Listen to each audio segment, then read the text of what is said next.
시청자 여러분 안녕하십니까? VOA 뉴스투데이 시작합니다. 미국 바이든 행정부가 베이징 동계올림픽에 대한 외교적 보이콧 방침을 밝히면서 한국 정부가 추진하는 종전선언 구상에 타격이 불가피해졌습니다. 미국 정부 고위 관리는 이와 관련한 질문을 받았는데 직접적인 답변 대신 대화와 외교를 통한 한반도 완전한 비핵화에 전념하고 있다고 말했습니다. 첫 소식 함지하 기자가 보도합니다. 미국 정부 고위 당국자는 7일 익명을 전제로 한 브리핑에서 베이징 올림픽에 대한 미국의 외교적 보이콧이 발표된 상황에서 한국 정부가 베이징 올림픽에서 추진하려고 했던 종전선언과 관련해 어떤 진전이 있느냐는 질문을 받았습니다. 베이징 올림픽을 종전선언을 비롯한 한반도 평화 이벤트 무대로 활용하려는 기대를 갖고 있던 한국 정부의 구상에 차질이 생긴 상황에서 미국 정부의 종전선언에 대한 입장을 밝혀달라는 질문이었습니다. 이 고위 당국자는 질문에 대한 직접적인 답변 대신 우리는 북한과의 대화와 외교를 통한 한반도의 완전한 비핵화와 항구적 평화 달성에 여전히 전념하고 있다면서 가시적인 진전을 이루고 미국과 동맹국, 해외 주둔 미군의 안보를 증진시키기 위해 잘 조율되고 실용적인 접근의 일환으로 북한과의 관여를 계속 모색하고 있다고 말했습니다. 한국 정부의 종전선언 추진 구상과 관련한 답변 대신 기본적인 미국의 대북 정책 원칙을 재확인한 겁니다. 앞서 젠사키 백악관 대변인은 6일 기자회견에서 중국의 인권 탄압을 이유로 들며 내년 2월 베이징 올림픽에 대한 외교적 보이콧 방침을 공식 발표했습니다. 중국 외교부가 미국 측에 강렬한 불만과 반대를 표하며 앞으로 결연한 반격 조치를 취할 것이라고 밝힌 가운데 미국은 오는 9일부터 이틀 일정으로 민주주의 강화와 권위주의 배격, 부패와의 싸움 등을 논의하는 민주주의 정상회의를 개최합니다. 브리핑에 나선 우즈라 제야 국무부 안전민주주의 인권 담당 차관은 110개국에서 정부와 시민사회 지도자들이 참석하는 이번 정상회의는 민주주의에 직면한 도전들이 주제가 될 것이라고 밝혔습니다. It's no secret that democracies around the world are facing increasing challenges from new and novel threats. Countries in virtually every region of the world have experienced degrees of democratic backsliding. 제야 차관은 이어 이번 정상회의를 계기로 미국 정부가 한국, 일본 등과 베이징 올림픽에 대한 외교적 보이콧을 논의할 가능성이 있느냐는 질문에 이번 정상회의가 특정 국가를 압박하기 위한 목적이 아니라며 선을 그었습니다. So the summit is not directed against any country, nor is it focused on any one country. Our position, I think, is quite transparent. 이번 민주주의 정상회의에 대해 북한과 중국은 강하게 반발하고 있습니다. 북한 외무성은 미국은 민주주의에 대해 논의할 초보적인 자격조차 없는 나라라고 주장하며 미국을 비난했고 중국은 러시아와 함께 이번 정상회의가 냉전 사고방식의 산물이라는 입장을 밝히며 반발했습니다. VOA 뉴스 함지하입니다. 미국이 2022년 베이징 동계올림픽에 정부 당국자들이 불참하는 외교적 보이콧을 결정함에 따라 한국의 종전선언 추진이 당장 어려움에 직면할 것으로 미국 전문가들은 예상했습니다.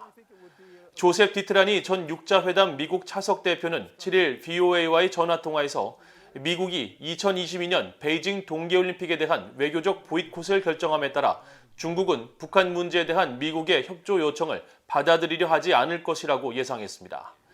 이어 북한의 핵 문제와 같이 많은 나라에 영향을 끼치는 국제 안보 사안이 미중 갈등으로 영향을 받아서는 안 되지만 그 영향은 불가피해 보인다고 설명했습니다. 스콧 스나이더 미국 외교협회 미한 정책국장은 미국의 외교단이 참석하지 않는 베이징 동계올림픽의 즈음에 종전선언 진전을 추구하는 것은 한국과 북한이 어떻게 미국을 바라보고 있는지에 대한 신호가 될 것이고 그 신호는 과도하게 분석되거나 판단될 것이라고 진단했습니다. 그러면서 그런 신호는 한국과 북한의 미래가 미국의 영향력보다는 중국의 영향력 아래 있다는 인상을 주고 상황을 복잡하게 만들 것이라면서 현재로서는 종전선언 추진이 단기적으로 상징적인 이익을 줄 수는 있지만 잠재적으로는 외교적인 손실이 클 것이라고 분석했습니다.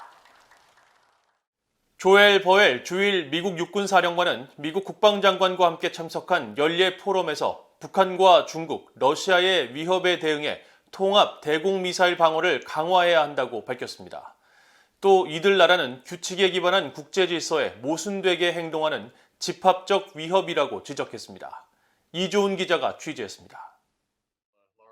조엘 보엘 주일 미 육군사령관은 7일 미국 국방 전문 매체 디펜스원이 주최한 연례 국방포럼 2022년 전망회의에서 통합 방어 역량 강화의 중요성을 강조했습니다.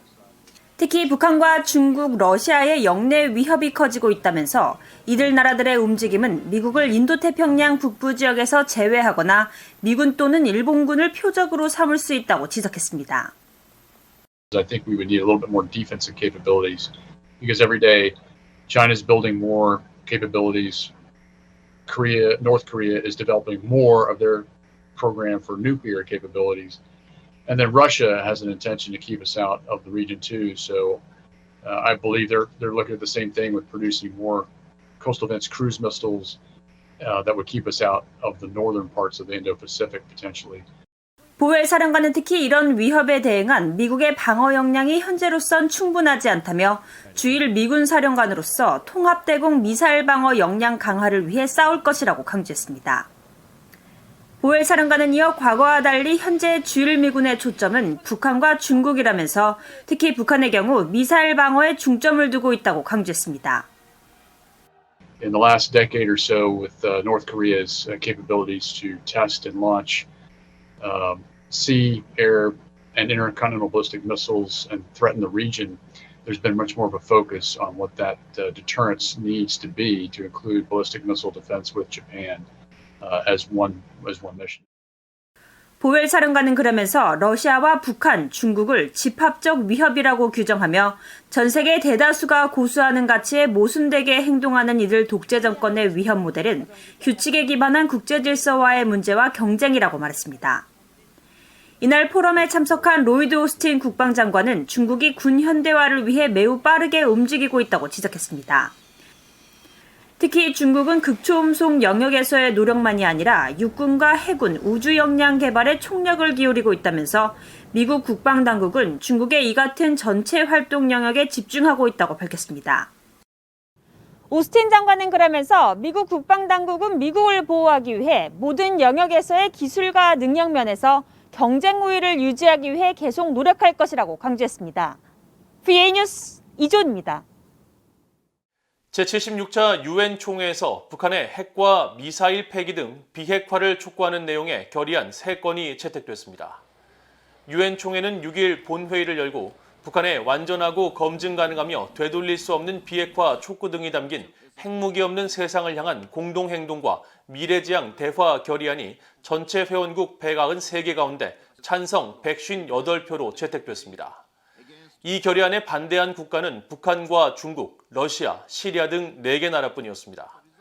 이어 포괄적 핵실험 금지 조약 결의안은 찬성 182표, 기권 3표로 처리됐으며 유일한 반대국은 북한이었는데 이 결의안은 북한이 안보리 결의 위반인 핵실험을 6차례 실시한 데 대한 규탄과 북한의 완전한 유엔 안보리 결의 준수를 촉구했습니다. 또 찬성 140표로 처리된 핵무기 없는 세계를 향한 결의안은 핵무기 프로그램의 현대화와 핵 보유국들의 완전한 핵무기 철폐가 있을 때까지 군사와 안보 개념, 정책 등에서 핵무기 감축과 관련한 구체적 조치를 취할 것을 촉구하는 내용입니다. 북한 내 인권 유린과 탄압에 책임이 있는 자들을 끝까지 추궁하고 책임을 묻는 한국판 오토원비어법을 발의할 것이라고 탈북민 출신 지성호 한국 국회의원이 밝혔습니다. 한국 국회 제1야당인 국민의힘 소속 지성호 의원은 7일 미국 연방 하원의 초당적 위원회인 민주주의 파트너십이 주관한 인권 관련 화상회의에 참석해 입법기구인 의회가 인권을 유린하는 행위자를 처벌하고 피해자들에게 보상을 제공하는 법적 장치를 만드는 것이 중요하다면서 이같이 밝혔습니다. 그러면서 북한 내 인권 유린에 대한 책임을 묻는 북한 인권침해 피해배상법, 일명 한국판 오토원비어법을 한국 국회에 발의할 것이라면서 현재 구체적 법안 내용을 검토 중이며 해당 법을 통해 북한 내 인권 유린 행위자들을 끝까지 추적해 책임을 추궁할 것이라고 말했습니다. 지 의원은 또 한국 문재인 정부와 집권 여당인 더불어민주당이 대북전단 금지법 추진을 밀어붙여 제정된 사실을 언급하면서 외부 정보 유입에 민감한 북한 당국이 개성 공동연락사무소를 폭파하자 한국 정부가 북한 내 정보 유입을 차단하는 법을 제정한 것은 인권이 외교 수단으로 악용된 잘못된 사례라고 지적했습니다. 이상으로 BOA 뉴스투데이를 모두 마칩니다. 시청해주신 여러분 고맙습니다.